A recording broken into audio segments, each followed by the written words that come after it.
What's up guys, welcome back to Destiny Updates. There was a few interesting things in the latest Bungie Weekly update that I figured I should cover, and then while I'm here I'll also mention some other miscellaneous bits of recent news. The first section of the update doesn't have a whole lot of info, basically just an excerpt from a competitive multiplayer battle that they had, and then that merges into E3 talk. One thing interesting on the E3 front is when discussing the event, Deej added, "We'll project our likeness to destinations like the moon." So it seems nearly confirmed that one of the multiplayer battle areas in the playable E3 demo will be the moon. The other thing he gave us is this screenshot of a guardian without a helmet chilling up on the tower. I'm not really a fan of that hairstyle personally, but other than that, I think it's an awesome screenshot. You may also notice the holstered hand cannon that the guardian has on, which looks pretty cool. Moving on to the mail sack, the first and most interesting question is regarding guilds or clans. Elstrix asks, what in-game devices will there be for clans? Deej replies, what are clans? And then embedded this picture of his in-game player tag.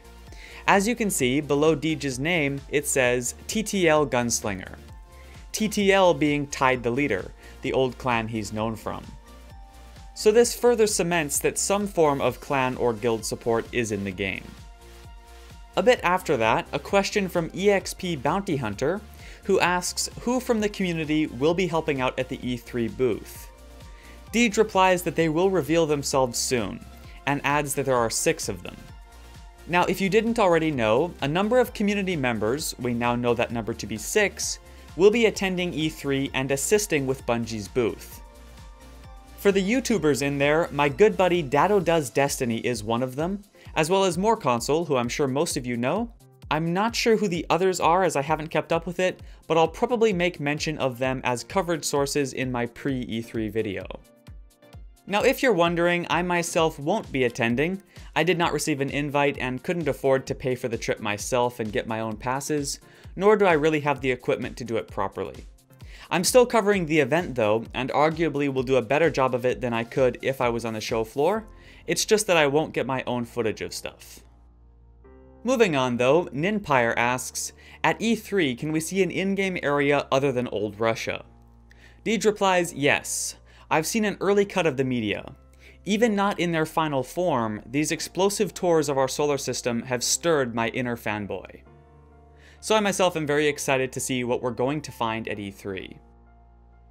Now the final question I'll be covering here, Outhouse asks if there are any limitations to how often we can run a strike. Deej says the only limitation is us. So that's a no on actual in-game limitations being in place. Now with the update done though, let's take a look at the other bits of news. First, Reddit user DJengokill found some very interesting upcoming Destiny books in the Previews comic catalog.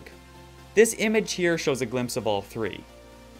First we have The Art of Destiny, which as you might expect is a book featuring the range of Destiny artwork, from sketches to character illustrations, pieces of concept art, environments, and more.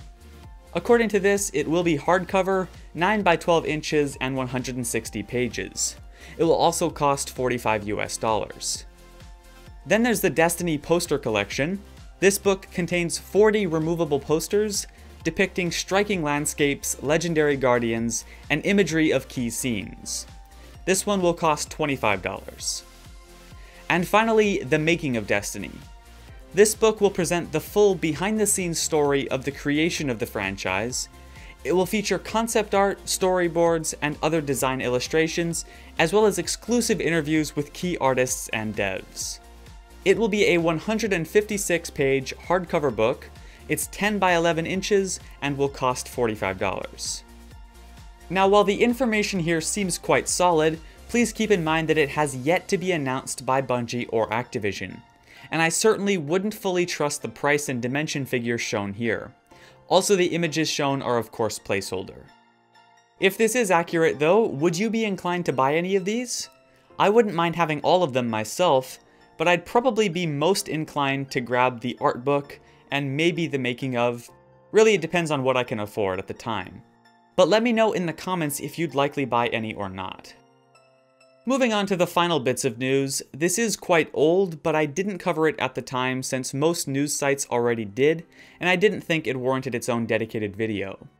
It's the news that Destiny will be the first PS4 title to support preloading, or downloading it ahead of time to play immediately on launch.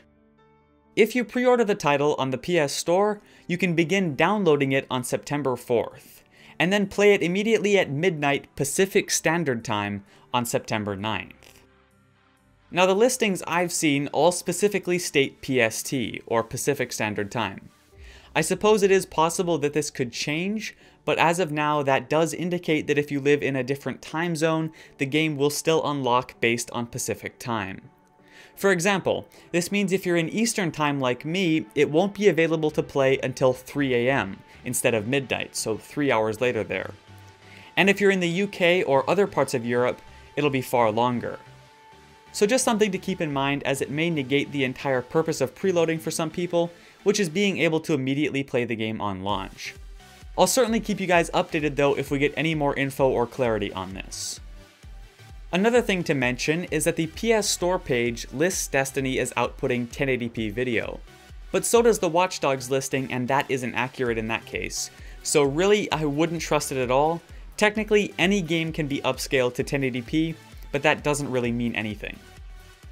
One more thing to add, the PlayStation 3 listing says 2 to 12 network players. But again, I'm really not going to take this as any sort of confirmation at this time.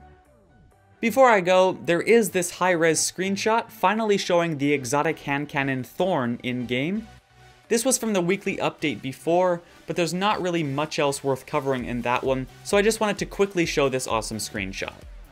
Anyway, that's all for this video. I'm sorry once again for the continued delays on content.